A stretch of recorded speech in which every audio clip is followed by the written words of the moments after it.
yang wajib ibu-ibu lakukan dalam setiap bulannya dalam proses penerimaan bantuan, yaitu PHH.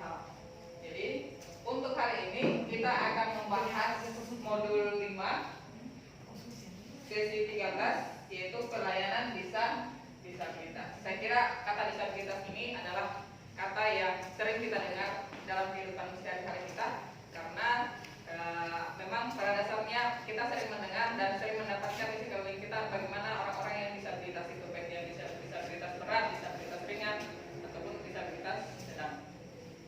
Nah, sekarang kita akan sedikit menyinggung apa itu pengertian tentang disabilitas berdasarkan Undang-Undang Nomor 8 Tahun 2016.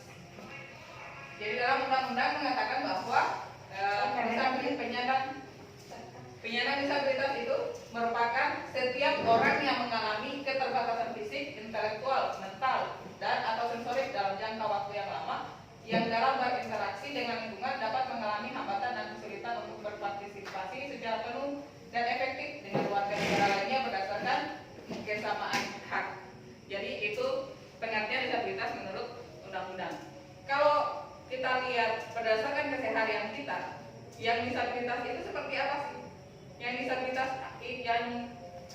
penyandang disabilitas itu adalah orang-orang yang sudah tidak mampu lagi melakukan aktivitas sehari-harinya tanpa bantuan dari orang lain ataupun keluarganya sendiri. Itu adalah penyandang disabilitas. Kemudian apakah sebenarnya yang penyandang disabilitas ini perlu mendapatkan hak-hak yang sama dengan orang normal lainnya? Saya kira perlu ya. Tidak ada yang mengatakan atau yang mengharuskan bahwa yang disabilitas berat itu harus mendapatkan perlakuan khusus atau mungkin dibedakan dari orang-orang normal lainnya. Ya, hak-hak penyandang disabilitas itu ada beragam juga. Misalnya hak untuk hidup bebas dari cercaan, mendapat perlindungan, mendapat bantuan hukum, bersekolah, bekerja, hidup sehat, beribadah, berolahraga, bebas dari kekerasan, eksploitasi, tidak dikucilkan, diperlakukan sama dengan orang lain. Disabilitas, penyandang disabilitas, mereka seringkali merasa tidak, tanpa kita kucilkan mereka sendiri sudah merasa saya sudah beda dengan yang lain. Bahkan untuk berbicara saja dengan kita, berinteraksi saja dengan kita, mereka itu seringkali membatasi apa yang harus mereka lakukan, apa yang harus mereka katakan kepada kita. Karena pada dasarnya mereka berpikir bahwa apa yang ada dalam diri saya ini tidak sama dengan apa yang ada di diri lawan bicara saya ini. Itu yang harus kita angkat di kehidupannya penyandang disabilitas, bahwa yang bersangkutan itu tidak ada bedanya dengan kita, dia sama saja dengan kita. Apa yang kurang sama dia itu adalah kelebihan kita, dan apa yang kurang sama kita adalah kelebihan dia.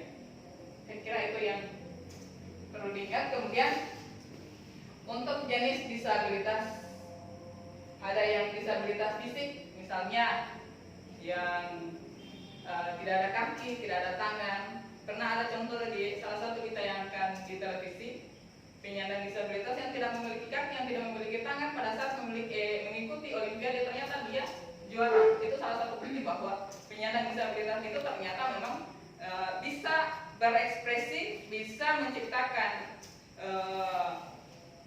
prestasi bahkan lebih dari orang normal. Kemudian disabilitas belum bicara, mendengar dan berbicara, disabilitas mental, hiperaktif, terlalu aktif, disabilitas netra, tidak bisa melihat, disabilitas intelektual atau Down syndrome. Kemudian kita lanjut ke penyandang disabilitas berat. Apa sih sebenarnya itu penyandang disabilitas berat? Penyandang disabilitas berat yang kedisabilitasannya sudah tidak dapat direhabilitasi. Intinya disabilitasnya sangat berat sekali, tidak dapat melakukan aktivitas kehidupannya sehari-hari seperti yang saya katakan tadi.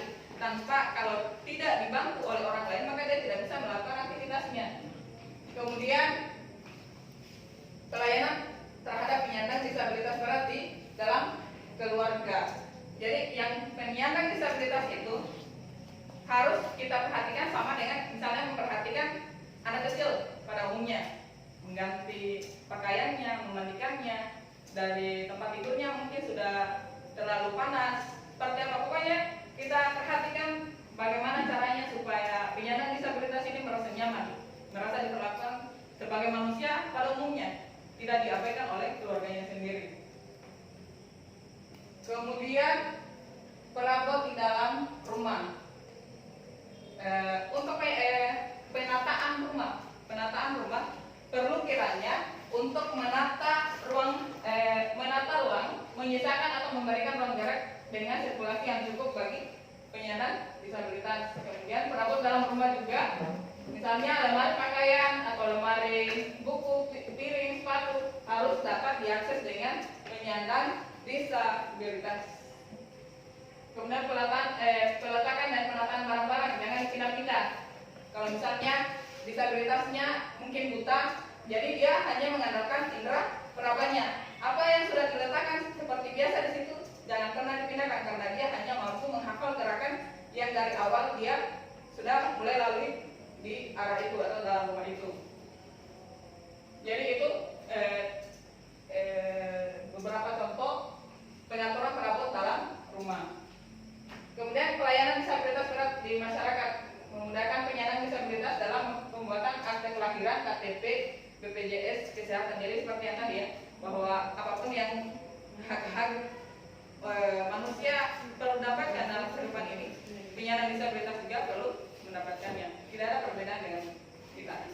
Jadi untuk pertemuan kali ini yang dapat disimpulkan dari penyandang disabilitas ini adalah yang pertama, penyandang disabilitas merupakan bentuk keragaman manusia. Yang kedua, penyandang disabilitas juga warga negara yang harus dipenuhi hak-haknya. Yang ketiga, penyandang disabilitas tidak boleh didiskriminasi, tidak boleh ada perbedaan dengan kita. Sampai sini ada pertanyaan? Ya, saya kira kalau tidak ada pertanyaan, kita akhiri pertemuan kita kali ini. Akhirul kalam, wabillahi taufiq wal hidayah. Wassalamualaikum warahmatullahi wabarakatuh. Waalaikumsalam warahmatullahi wabarakatuh.